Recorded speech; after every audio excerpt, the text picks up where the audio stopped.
Hello guys, I am B.K. Mishra, Faculty of Biology from Malapur. Today we are going to discuss about the types of transpiration. And what is transpiration?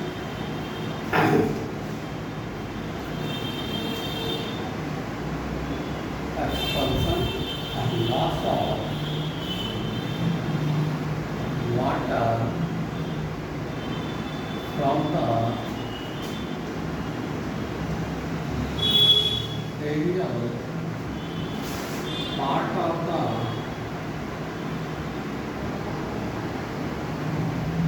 green plant in the form of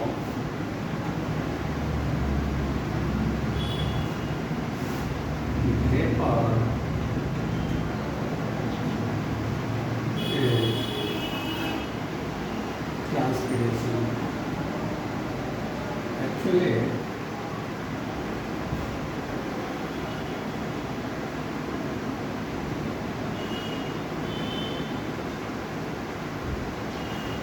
plant का वह भाग जो sunlight और air के contact में आता है, तो इसके अपर सरफेस के ऊपर प्लांट के अंदर जो वाटर है यह वेपर के फॉर्म में आ जाता है और कंसंट्रेशन ग्रेडियंट यानी difference in concentration, atmospheric concentration of water vapour and inside concentration of water vapour, इस कंसंट्रेशन में डिफरेंस के कारण higher concentration to lower concentration vapour का कंडक्शन हो जाता है। यानी सेल के अंदर यानी प्लांट बॉडी के अंदर वाटर वेपर का कंसंट्रेशन ज़्यादा है और एटमॉस्फेयर में अगर कम हो तो प्लांट से निकल कर यह एटमॉस्फेयर में आ जाता है। यह कहाँ कहाँ से निकलता है? तो पहला है cuticular respiration. Cuticular respiration actually green part of the plant, पौधे का वह भाग जो हरा है वह एयर के कांटेक्ट में है और उसमें क्यूटिकुलर लाइनिंग होती है सनलाइट से प्रोटेक्शन के लिए, लेकिन उससे होकर भी वेपर निकल सकता है। तो क्यूटिकल से होकर अगर वाटर वेपर का एटमॉस्फेयर में एक्सपल्सन होता है तो इसको हम क्यूटिकुलर रेस्पिरेशन कहते हैं। यह 3 to 10% वाटर को एक्सपेल आउट करता है। दूसरा होता है स्टोमाटल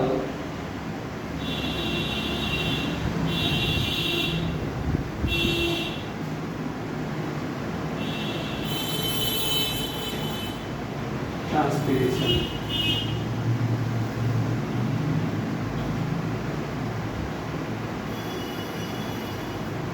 ग्रीन पार्ट के सरफेस के ऊपर प्लांट के पोर प्रेजेंट होता है और इस पोर के चारों तरफ गार्ड सेल प्रेजेंट होता है। तो इस पोर जस्ट इसके पीछे एयर चैम्बर प्रेजेंट होता है और इसी एयर चैम्बर में वाटर वेपर स्टोर होता है। तो कंसंट्रेशन में डिफरेंस के कारण इस पोर के रास्ते वाटर बाहर निकलता है,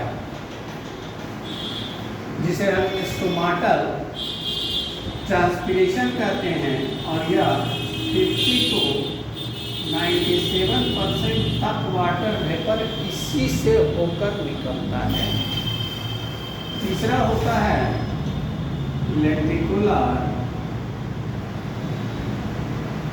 ट्रांसपीरेशन।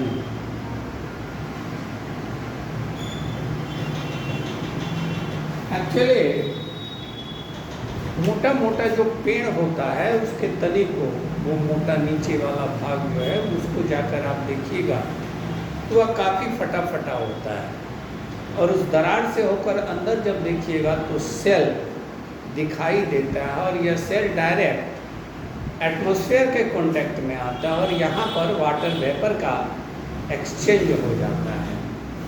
तो इस दरार को हम लेंटिसेल कहते हैं और यह 0 to 1% वाटर का एक्सपल्सन इसी तरीके से होता है। और चौथा होता है बार्क ट्रांसपीरेशन। बार्क ट्रांसपिरेशन में 0 to 0.5% वाटर इसी रास्ते से होकर एक्सपेल आउट होता है एक्चुअली, जिसको आप पेड़ का छाल कहते हैं, बार्क। वह भी तो एटमॉस्फेरिक कांटेक्ट में है। तो अगर वाटर वेपर के कंसंट्रेशन में डिफरेंस आएगा तो इस रास्ते से भी वाटर का एक्सपल्सन होना शुरू हो जाएगा। इसी को हम बार्क ट्रांसपिरेशन कहते हैं। Okay, thanks.